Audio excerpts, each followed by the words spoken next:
गलत नीतियों के कारण, गलत नियम के कारण आज हम अभ्यर्थी लोग बाहर है। हम सरकार को साफ तौर पर बताना चाहेंगे कि सरकार ने जो 3 नंबर हिंदी के दिए हैं, उसी 3 नंबर के कारण 15,500 अभ्यर्थी बाहर हुए। अगर ये 15,500 अभ्यर्थी नौकरी ना लेते तो कहीं ना कहीं योग्य अभ्यर्थियों के साथ न्याय होता। जो अभ्यर्थी हिंदी में 3 नंबर फेल थे, जो 87 था उनका 90 हुआ, जो 94 था उनका 97 हुआ। उनके हाथ जो अभ्यर्थी सोचे थे हमको नौकरी नहीं मिलेगी, अचानक उनके हाथ में लड्डू मिल गया। अगर वही क्वेश्चन परिभाषा गोरखनाथ मिलता तो हम लोग को संतोष होता, लेकिन इन्होंने सही क्वेश्चन में नंबर दिया और गलत क्वेश्चन बाद में नंबर दिया। कहीं ना कहीं इसकी जिम्मेदारी भी अधिकारी, शासन, प्रशासन और सरकार है। हम सरकार को साफ तौर पर बोलना चाहेंगे, अगर हमारी सीटें नहीं जोड़ी गई तो 22 के इलेक्शन में विवेक द्विवेदी और उनकी पूरी टीम मिलकर 22 के इलेक्शन में ग्रहण लगा देंगे और हम सत्ता में तो आने नहीं देंगे। इसके लिए हम जान से मार दिए, गोली से मार दिया, हम हटेंगे नहीं पीछे। इनको सीट जोड़ना ही पड़ेगा, सुप्रीम कोर्ट के आदेश का सम्मान करना पड़ेगा। 1,37,000 की एक सीट जो बची है उसको 69,000 जोड़ना पड़ेगा। योग्य अभ्यर्थियों के साथ न्याय करना पड़ेगा। संविधान में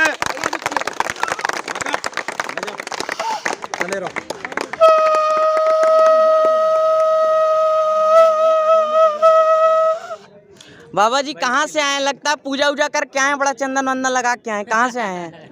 ओम ह्रीं क्लीं श्री श्री हुं गुरु सामुच्चरक्त अंगारा कुचन पदनाय भंग पे फुट। मैं प्रयागराज की धरती से आया हूं और 124 दिन हो गया। बताइए सरकार को तनिक भी आंच नहीं आ रही है। अरे आखिर क्या चाह रहे हैं योगी जी? हम लोग पूरे लोग योगी जी का एकदम पूर्ण रूप से विरोध करें। अगर नहीं इनको करना है तो हमको जेल करवाएं, हमको फांसी दिलवाएं, हमको खुले इसी पेड़ के नीचे टंगवा दें। और मैं इन्हीं से अब यही आह्वान करता हूँ कि बहुत दिन तक हम लोग शांतिपूर्वक धरना कर लिए हैं, अगर नहीं करते हैं तो देखिएगा हम लोग अगला कदम क्या बढ़ाते हैं।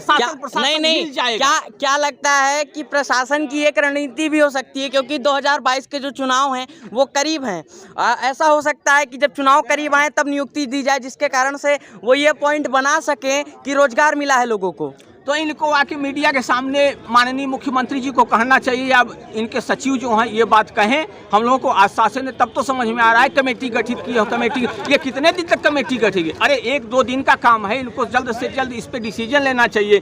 124 दिन हो गया है, बताइए कहाँ से लड़के आए हैं, इस खुले आसमान में रह रहे हैं। बरसात सह लिए, गर्मी सह लिए, अब ठंडक आ रही है। बताइए कौन किसको कंबल देगा? देगे सरकार? अगर दे तो सबको पहले आके यहाँ रजाई गद्दा की व्यवस्था करवाए।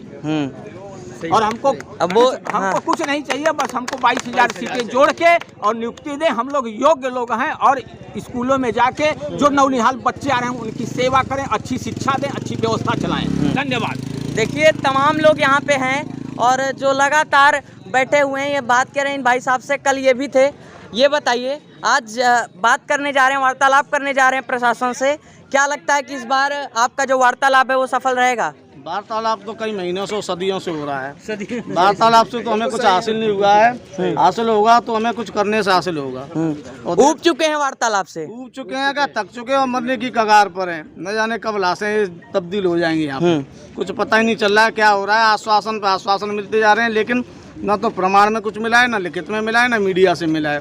तो हम चाह रहे हैं कि गवर्नमेंट हमें कुछ लिखित में दे या मीडिया के सामने दे, तो हमारे सामने कुछ आएगा तो हम बड़ी शांतिपूर्वक तरीके से अपनी यहाँ से चले जाएंगे। लेकिन अगर कुछ ना दिया तो फिर तो सरकार भी जानती है 2022 कैसी आ रही है उनके लिए। आपने कहा कि सरकार इंतजार किस बात का कर रही है? सरकार इंतजार इस बात की कर रही है कि कुछ अनहोनी हो यहाँ पे, क्योंकि वैसे ही जो है इस समय रवैया रह रहा है सरकार का।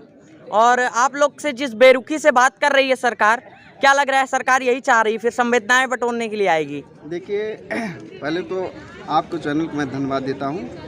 आज हमारे धरने का 124 दिन हो गए, जिससे सरकार अभी हम लोग को कोई रुख नहीं ली। हम लोग मच्छर इतने काटते हैं, ऐसे रात दिन एक तरफ पड़े रहे, कितने लोग बीमार होकर चले भी गए हैं। तो आज हम लोग का महाआंदोलन जो होगा, और अगर सरकार हम लोग को आज नहीं सुनती है तो आज लाशी गिरेंगी, ये तय है।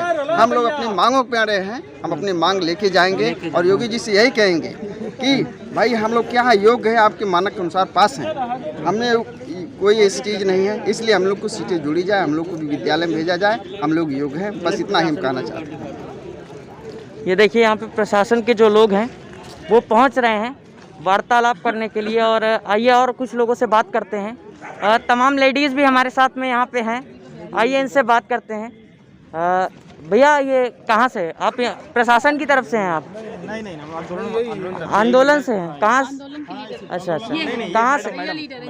अच्छा, कहाँ से आई हैं? मैं कानपुर से। अच्छा, कानपुर से आई हैं। इतने दिनों से आपके जो साथी लोग हैं वो संघर्ष कर रहे हैं, क्या लग रहा है कि आज कुछ पॉजिटिव वार्तालाप हो सकती है? बिल्कुल, क्योंकि सकारात्मक सोच के साथ ही काम सकारात्मक करेंगे, तभी तो सकारात्मक रिजल्ट मिलेगा ना। हाँ, तो हमारी तो सोच यही है कि हमें सकारात्मक रिजल्ट मिले और हमारे काम और हमारी जो मुहिम 21 जून से अनवरत चल रही है उसमें सकारात्मक रिजल्ट के साथ हमारे इस धरने का समापन हो। हाँ। हमारी मांगे जो हैं, जो जायज़ मांगे हैं, लीगल मांगे हैं, वो कंप्लीट कर दे गवर्नमेंट। हम खुशी खुशी अपने घर जाएं, अपने घर में दिवाली जलाएं। दोस्तों, जिस बेरोजगारी की बात मैं कर रहा था कि देश में इस समय बेरोजगारी कैंसर की तरह बढ़ती जा रही है, जो बेरोजगारी इस समय देश को दिन ब दिन खाती चली जा रही है और देश की सबसे बड़ी बीमारी कोरोना के बाद बेरोजगारी ही है, जिसका शिकार इस समय देश का युवा हो रहा है। देश का जो युवा है इस बेरोजगारी का शिकार होता चला जा रहा है लगातार, चाहे वो किसी भी विभाग का हो, चाहे कोई भी नौकरी हो। क्या लग रहा है कि कोरोना के बाद जो बेरोजगारी है देश की सबसे बड़ी बीमारी है? बहुत बीमारी है सर। ये सब गवर्नमेंट की गलत नीतियों की वजह से आज हम लोग यहाँ झेल रहे हैं। जितने भी प्रॉब्लम यहाँ, जितने योग्य अभ्यर्थी देख रहे हैं, सब ये गवर्नमेंट की गलत नीतियों की वजह से हम लोगों को मतलब यहाँ झेलना पड़ा, योग्यता रहते हुए भी। तो सरकार से यही कहेंगे कि हम लोग की मांगों को पूरा कर दे, नहीं तो अब ये डू और डाई वाला यहाँ होने वाला है। इसके अलावा कुछ नहीं, करो या मरो की स्थिति बन जा रही है। एकदम अंतिम है। इसके बाद छोड़ेंगे नहीं हम लोग, क्योंकि 1,37,000 जो है 22,000 जोड़ के कंप्लीट करना ही पड़ेगा उन्हें। अच्छा, ये लीगल मांग है हम लोगों की। अच्छा, कुछ युवा भी हैं हमारे साथ में, आइए इनसे बात करते हैं। कहाँ से आए हैं आप? हरदोई से आया हूँ। हरदोई से आए हैं, तो आज तो भाई साहब बोल रहे हैं कि करो या मरो की स्थिति है। हाँ बिल्कुल, यही स्थिति। आज से 130 दिन हो गए बराबर हम लोग कंटिन्यू धरना कर रहे हैं। इसका कोई आउटपुट नहीं निकल के आ रहा है। कुछ ना कुछ तो करना पड़ेगा। सरकार हम लोगों की मांगे नहीं सुन रही आखिर। तो आज करो या मरो की स्थिति बन चुकी है। बिल्कुल करो मरो की स्थिति है। और तमाम लोग यहाँ पे खड़े हुए हैं, आइए इनसे बात करते हैं। कहाँ से आए हैं आप? हम गाजीपुर से आए हुए हैं और माननीय मुख्यमंत्री जी से कहना चाहेंगे, हाथ जोड़ के विनती करना चाहेंगे कि हमारी योग्यता को अभी भी पहचानें। अभी भी हमको आपके से सरकार से, आपके शिक्षा स्तर से अभी भी भरोसा है कि आप न्याय जरूर करेंगे। भरोसा है अभी भी भरोसा कायम है जी। तो चलिए, इन्होंने अभी भी प्रशासन पर भरोसा दिखाया है और कहा है कि इन लोग के साथ में न्याय हो, और जब तक न्याय नहीं होगा ये लोग ऐसे ही बैठे रहेंगे, क्योंकि पिछले 124 दिनों से ये लोग लगातार SC/ERT की टंकी पर चढ़े हुए हैं। लेकिन क्या ऐसी वजह है कि प्रशासन अभी भी नहीं सुन पा रहा है? क्या लगता है सर, प्रशासन तक बात नहीं पहुंच पा रही है, या बात पहुंच रही है, आप लोग की बातों को अनदेखा कर रही है सरकार? बात ये सीधी सी है कि जो है हमारी बात प्रशासन तक पहुंच चुकी है, शासन तक पहुंच चुकी है, लेकिन कहीं ना कहीं ये लोग जो है टाल मटोल कर रहे हैं। हमारे मुद्दे को, हमारे मामले को ये लोग जो है टहला रहे हैं, करना नहीं चाहते। और करना चाहते तो ये सोच रहे हैं कि चुनाव तक ले जाएं, जिससे जो है चुनावी लाभ हमको मिल सके। लेकिन सत्यता ये जान लीजिए कि हम लोग 4 महीने से बैठे हैं, हमारा धैर्य टूट चुका है। अब हम लोग जो है तांडव की स्थिति में आ चुके हैं। आज हम लोग कुछ ऐसा कारनामा कर दिखाएंगे जिससे हम जो कुछ न कुछ जो है सफलता के काफ़ी करीब पहुंच जाएंगे, सफलता लेकर जाएंगे निश्चित रूप से। चाहे जो कर लें, चाहे पुलिस वाली इकट्ठा कर लें, या चाहे जो है हमारे ऊपर FIR दर्ज कर दें, कुछ भी कर लें। लेकिन आज आर्य अपार की स्थिति बन चुकी है। हम लोग निराश हो चुके हैं, हताश हो चुके हैं। इसलिए आज ये नौबत बन चुकी है कि हमको यहाँ से कुछ न कुछ करके ही जाना है और अपना अधिकार लेके जाना है। धन्यवाद। इनकलाब की स्थिति बन चुकी है। इनकलाब की स्थिति बन चुकी है। ये देखिए, इन्होंने बोल दिया है कि देश में इस समय जो है वो इनकलाब की जो स्थिति है वो बन चुकी है, और जो इनकलाब का नारा है वो अब इनके मन में धीरे धीरे गूंजने लगा हुआ है। भाई साहब मुझे बुला रहे हैं बात करने के लिए, आइए चलते हैं। हाँ भाई साहब, क्या बोल रहे हैं? अरे अब एक लोग बोल दीजिए ना, भाई भाई बड़े छोटे के। हाँ बोलिए। हाँ, क्या पूछना चाह रहे हैं? पूछना ये चाह रहे हैं कि अब क्या लगता है कि मन में इनकलाब आ गया है? एकदम इनकलाब आ गया है। बूढ़े भी अब जवान हो गए हैं। क्या करो या मरो की नौबत आ गई। हाँ, या तो सरकार हम लोग को दे, हाँ, या तो हम लोग कुछ कर गुजर जाएंगे। 4 महीने से सरकार गोली पे गोली खिला रही है, इससे जवानी आ गई है। अब एकदम जवानी आ गई, इतना जवानी आ गई कि 18 वर्ष वाला भी हम लोग के सामने फेल है। और इस बार कुछ न कुछ तो कर दिया जाए। सरकार से हमारा निवेदन है कि सरकार हम लोग की बातों को सुने, और जो भी सीटें 1,37,000 की बची हुई है उसको जोड़कर हम लोग को भर्ती दें। आज क्या कह रहे हैं? सरकार से गुजारिश से प्रार्थना। हाँ, गुजारिश कर रहे हैं सरकार से। अपने घर पे बनाए। आपके कुछ साथी बीमार भी पड़ गए थे। जी बिल्कुल। और जो मैडम जो है टंकी के ऊपर चढ़ी हुई थी, अभी उनकी कैसी स्थिति है मैडम की? कैसी स्थिति है जो मैडम टंकी? हाँ? तबीयत सही नहीं, बीमार है, इस समय बुखार से ग्रसित है। ग्रसित है एकदम पैर और सूज गए, क्योंकि परसों अरे 75 दिन से वहाँ पे टिके रहना बहुत बड़ी चीज है। बड़ी बात है ये, इतना संघर्ष कर रही हैं वो इस हालत में भी कि उनके सारा ब्लड सर्कुलेशन बॉडी में बिल्कुल चोक हो गया है उनका, उनको मेडिकलाइज करना पड़ रहा है हम लोगों को। बहुत सरकार की तरफ से कुछ मेडिकली फिट करने कोई नहीं आज तक कोई पूछने नहीं आया है कि हम यहाँ मर रहे हैं, जी रहे हैं, क्या हालत है हमारे साथियों की, अभ्यर्थियों की। और कोई सरकार की तरफ से एक भी सिंगल कोई चपरासी नहीं आया है आज। अधिकारी की तो बात छोड़ो। आज क्यों आ गए? आज क्या आ गए? आज तो फिर अंतिम दिन है, आज तो कुछ करके जाएंगे या मर के जाएंगे आज। जी सीधी तमाम महिलाएं हमारे साथ में आई, इनसे बात करते हैं। और ये बताइए मैडम, कहाँ से आई हैं? कानपुर से आई हैं। मैडम, पिछले 70 दिनों से आपकी एक महिला साथी जो हैं वो टंकी पे चढ़ी हुई हैं और उनकी स्थिति करो या मरो जैसी हो गई है। तो क्या लग रहा है कि आज कुछ प्रशासन का पॉजिटिव रवैया रहेगा? अब ये देखिए सरकार के ऊपर है, वो क्या रिस्पांस देती है। डेलीगेशन टीम जाएगी तो अब देखते हैं क्या देती है वो रिस्पांस, बाकी सरकार के ऊपर है। तो चलिए दोस्तों, ये थे SCRT के लोग जिन्होंने अपनी बातों को रखा हुआ है। कौन है गुप्ता जी? अच्छा, चलिए क्या बोल रहे हैं? मैं सरकार आपके चैनल के माध्यम से मैं योगी आदित्यनाथ से प्रार्थना करना चाहता हूँ कि जो आपने वादा किया था कि 1,37,000 पदों को हमें 6 महीने के अंदर बनना है, यानी हमें हमारे पास योग्य अभ्यर्थी नहीं है। सुप्रीम कोर्ट का जब आदेश आया था कि 1,37,000 जो पद हैं वो क्रमागत भर्तियों में भरे जाना है। 2 क्रमागत भर्तियों में पहली भर्ती 68,500, उसमें 41,000 बच्चे पास हुए। उसके बाद उसमें जो है उसके बाद सन 2018 में योगी जी ने खुले मन से ये कहा था कि मेरे पास पद तो बहुत हैं पर योग्य अभ्यर्थी नहीं है।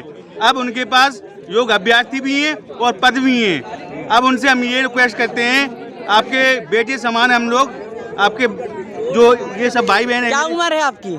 मेरी 35। तो बेटे समान कैसे हुए? मुख्यमंत्री जी तो 41 के हैं, कितना बताते हैं? अब बेटी समान प्रजा है उनके, हम वो राजा हैं। हाँ, प्रजा है तो उनसे मांग कर रहे हैं कि 1 लाख। वो तो कहते हैं जनता के सेवक हैं। वो सेवक तो हम उनके सेवक हैं, अगर सेवक हैं उनके तो थोड़ा हम लोगों की रक्षा तो करें। कम से कम 1,37,000 जो उन्होंने कहा है कि हमें 2 क्रमागत भर्तियों बनना है, तो पहली क्रमागत भर्ती 68,500 थी, उसमें 41,000 पद भरे गए और अभी भी उसमें 22,000 सीटें बची हुई हैं। तो हम योगी जी से प्रार्थना करते हैं कि 1,37,000 में जो भी पद बचे हुए हैं सुप्रीम कोर्ट का आदेश का सम्मान करें और योग्य अभ्यर्थियों का सम्मान करें। तो देख लीजिए, इन्होंने अपनी बातों को रख दिया है और यही कहा है कि जल्द से जल्द इन लोग की समस्याओं को हल किए जाएं, क्योंकि अब इन लोग से जो बेरोजगारी है वो और ज़्यादा हैंडल नहीं की जाती है। तो इसलिए इनकी समस्याओं को सुने और इसीलिए इन लोगों ने आपको वोट दिया था माननीय मुख्यमंत्री जी कि इनकी समस्याओं को सुने आप लोग। और जिस तरीके से ये लोग धरना कर रहे हैं, हम यहाँ ये भी कहना चाहेंगे, अगर बीजेपी गवर्नमेंट हमारी 1,37,000 की 25 समस्त सीटों को जोड़ेगी तो हम 75 जिले के सभी अभ्यर्थी इनका प्रचार करेंगे और फिर से पूर्ण बहुमत में सरकार बनवाएंगे। चलिए, फिर से हमारे मुख्यमंत्री श्री योगी आदित्यनाथ जी मुख्यमंत्री बनेंगे। चलिए ठीक है, इन लोगों ने बोल दिया है कि अगर इन लोग का बात को सुना जाता है तो फिर से वोट बीजेपी को करेंगे। लेकिन उससे पहले क्या कह रहे हैं? मैं यही कहना था योगी जी कि हम लोग उम्र के अंतिम पड़ाव पे हैं। माननीय योगी जी हम लोगों को नियुक्ति देकर हम लोग को। क्या उम्र है आपकी? हमारी इस समय उम्र 42 ईयर है। अरे तो अभी तो अच्छे खासे चंगे लग रहे हैं। कैसे चंगे लग रहे हैं, लेकिन नियुक्ति न होने की वजह से हम लोग भिखमंगे हो चुके हैं। और किसी तरह से 4 महीनों से यहाँ से हम लोग आधे पेट पर खा करके जिंदगी अपनी गुजार रहे हैं। और इसलिए माननीय योगी जी हम लोग की 1,37,000 सीटों को पूरा करें। यही बोलना था। हाँ बोलिए।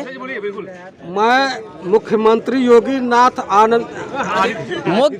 योगी आदित्यनाथ जी, मैं मुख्यमंत्री योगी आदित्यनाथ जी से निवेदन करता हूं कि आप 22,000 जो 1,37,000 की बची हुई सीटें हैं इसको जोड़कर भर्ती करिए। और मैं वादा करता हूं कि ये 22,000 सीट नहीं 22 लाख वोट है आपको, ये हमारे भाई सब देंगे। ये तेरी 22 लाख वोट ये देखिए जोश है इनका, ये जोश में कह रहे हैं कि 22 लाख वोट। हाँ 22,000 सीट जोड़ती है तो 22 करोड़ जनता, क्योंकि यूपी की जनता को भी पता है पूरा कष्ट हम लोगों का कि हम लोग के साथ अन्याय हुआ है। अगर ये 22,000 सीट जोड़ेगी तभी यूपी की जनता भी वोट देगी इनको, यानी 22 करोड़ वोट है इनके 22,000 सीट जोड़ने पे, और तभी जीतेंगे ये चुनाव। हो चुके हैं 10,000 लोग ओवरेज हो चुके हैं, उनका ये अंतिम भर्ती है। उनका ये अंतिम आपकी अंतिम भर्ती है। अरे हम तो ओवरेज हो गए, हमारे साथ 43 साल एज है। सरकार को ध्यान देना चाहिए, नहीं तो हम कहीं मठ में जाएंगे क्या करेंगे बताइए। हम ऐसे घूमते रहेंगे और हमको अच्छे स्कूल में भेजे, हम पढ़ाएं करते। क्या उम्र है आपकी? इसकी शादी 35 वर्ष से क्या समस्या है आपकी? समस्या यह है कि हम लोगों का खर्चा नहीं चला, पढ़ लिख करके हम लोग बेरोजगार हैं। हमें सरकार से यही निवेदन करना चाह रहा हूँ कि 1,37,000 इतना भोला बड़ा यूपी स्टेट का माननीय सुप्रीम कोर्ट का आदेश है, उसको पूरा करें। हम लोग योग्य अभ्यर्थियों को नहीं, आपने भी थोड़ी देर पहले पूछा, इनका समस्या है कि शादी नहीं हुआ इनका 35 साल हो गए। जब रोजगार होगा तो कोई भी अपने बच्ची को शादी बढ़िया से करेगी। अब कैसे शादी कर दे, इनके पास पैसा नहीं, खर्चा नहीं, हम लोग जैसे सभी लोग कुछ लोग इसमें, अब कौन शादी करेगा बताइए। इसीलिए मैं योगी जी से कह रहा हूँ कि भाई हमारी लोग बात सुन लीजिए। हम लोग 90-97 पास हैं, योग्यताधारी हैं, इसलिए हम लोग को रोजगार दिया जाए। हम लोग पढ़ाने वाले अच्छे खासे सब लोग हैं, 110-115 नंबर लाए हैं सब लोग। विद्यालय में जाएँ, सुपर टेट पास हैं तो विद्यालय में जाएं, अच्छी शिक्षा दें। ये सब योग्यताधारी घूम रहे हैं। आज योग्यताधारी रोड पे घूम रही है। सरकार की क्या मजबूरी है कि वो जो है हम लोग को सिलेक्शन नहीं दे रही है। हम लोग सुप्रीम कोर्ट का आदेश का पालन क्यों नहीं कर रही सरकार? ऐसे कब तक चलेगा हम लोग का? 124 दिन हो गए हम लोग को धरने देते हुए। हम लोग को शुद्ध रूप कुछ नहीं लिया जा रहा है। हम लोग को देखिए कितने बहाने पड़ी है, मलेरिया हो गया, मच्छर रात भर काटते हैं, हम लोग ऐसे पड़े रहते हैं। कम से कम सरकार के कोई भी हाथ हम लोग सुख सुविधाओं के लिए पूछे क्या हो रहा क्या नहीं हो रहा है। क्या सरकार कर रही है हम लोग के लिए। मैं योगी जी से यही कह रहा हूँ कि हम लोग को न्याय किया जाए। मैं 22 में सिंहासन भी बैठाने के लिए तैयार हूँ। मैं जितने 22,000 परिवार हैं मैं करूँगा कि 22 दो और 2022 में मैं आपको कुर्सी पर फिर वहीं बैठाऊंगा, फिर वहीं गद्दी दिलाऊंगा। लेकिन योगी जी हम लोग के साथ न्याय किया जाए, न्याय किया जाए। मैं यही कहूँगा, न्याय सुनिए, न्याय किया जाएंगे तभी वोट पाएंगे। बिल्कुल, और नहीं तो फिर मुख्यमंत्री जी का समझ लीजिए कुर्सी का जो पैर है वो फिर टूट सकता है। सिंहासन हिल जाएगा, बिल्कुल हिल जाएगा, डोल जाएगा। क्योंकि ये 22,000 नहीं 22 लाख समझिए, ये के साथ 10-10, 100 जुड़े हुए हैं। ये मानना पड़ेगा योगी जी को। और योगी जी हम लोग के साथ न्याय किया जाए। आपके अंडर में कितने वोट हैं अकेले के? हमारे अंडर में कम से कम कितना नहीं तो 20,000 वोट हैं। मैं अकेले लेकर चलता हूँ। मैं इनके बूथ पे मैं सब भाजपा का जो एकदम बूथ पे बनाता हूँ और उनको अच्छे अच्छे लोगों से वोट दिलाता हूँ। आप कार्यकर्ता भी हैं क्या? भारत कार्यकर्ता हूँ। अच्छा, बीजेपी कार्यकर्ता हूँ। तो बीजेपी कार्यकर्ता हो करके आज बीजेपी से ग्रस्त हो गए हैं। मैं ग्रस्त इसलिए हूँ, कुछ इनके जो कार्यकर्ता लोग हैं वो गलत हैं, जो सलाहकार है वो गलत हैं। जैसे शिक्षा मंत्री है, बार बार कहते हैं ऐसा होगा ऐसा होगा। अरे क्यों नहीं होगा भाई। हम लोग 90-97 पास हैं, 110-115 नंबर ला के हम लोग यहाँ बैठे हुए 124 दिन हो गए। मेरा विधानसभा कादीपुर पड़ता है, मैंने राजेश गौतम को अच्छे वोटों से विजयी बनाया है। मैं यही चाह रहा हूँ योगी जी हम लोग जितने भी यहाँ आए योग्य हैं, कोई ऐसे फेलियर नहीं है। इसलिए न्याय किया जाए और हम लोग को जियो जारी करके नियुक्ति दिया जाए और विद्यालय में जाकर भेजा जाए। तो आप ये देखिए, ये थे भाजपा के ही कार्यकर्ता थे और इन्हीं के साथ में शोषण हो रहा है और आज इन्हीं को अपने हक के लिए जो है लड़ना पड़ा और अपने अधिकारों की बात करनी पड़ी। और देखिए, ये देख सकते हैं कितनी भारी भीड़ है और जो तमाम लोग हैं वो बात कर रहे हैं टंकी पर। ये देखिए सामने से टंकी है, ये देखिए ये मैडम हाथ दिखा रही, सामने देख सकते हैं। सामने देखिए, ये देखिए टंकी पर दिख रहे होंगे आपको। यहाँ से टंकी तो काफ़ी दूर है लेकिन आपको दिख रही होंगी। एक महिला है और एक पुरुष है जो वहीं से हाथ दिखा रहे हैं और ये बात को जाहिर कर रहे हैं कि वो लोग वहीं से समर्थन में हैं इन लोगों के। जिस तरीके से वहाँ पे वो लोग खड़े हैं और वहीं से इनको समर्थन दे रहे हैं और कह रहे हैं कि आप संघर्ष करिए, हम आपके साथ में हैं। और ऐसे ही जो SC/RT पे जो तमाम शिक्षक लोग हैं वो पिछले 120 दिनों के ऊपर हो गए हैं इन लोग को लगातार संघर्ष करते हुए, और ऐसे ही संघर्ष कर रहे हैं। आज इनकी फिर प्रशासन से बातचीत है, देखिए बातचीत में क्या होता है। मिलते हैं आपसे अगले वीडियो में, तब तक बने रहिए वायरल खबर के साथ।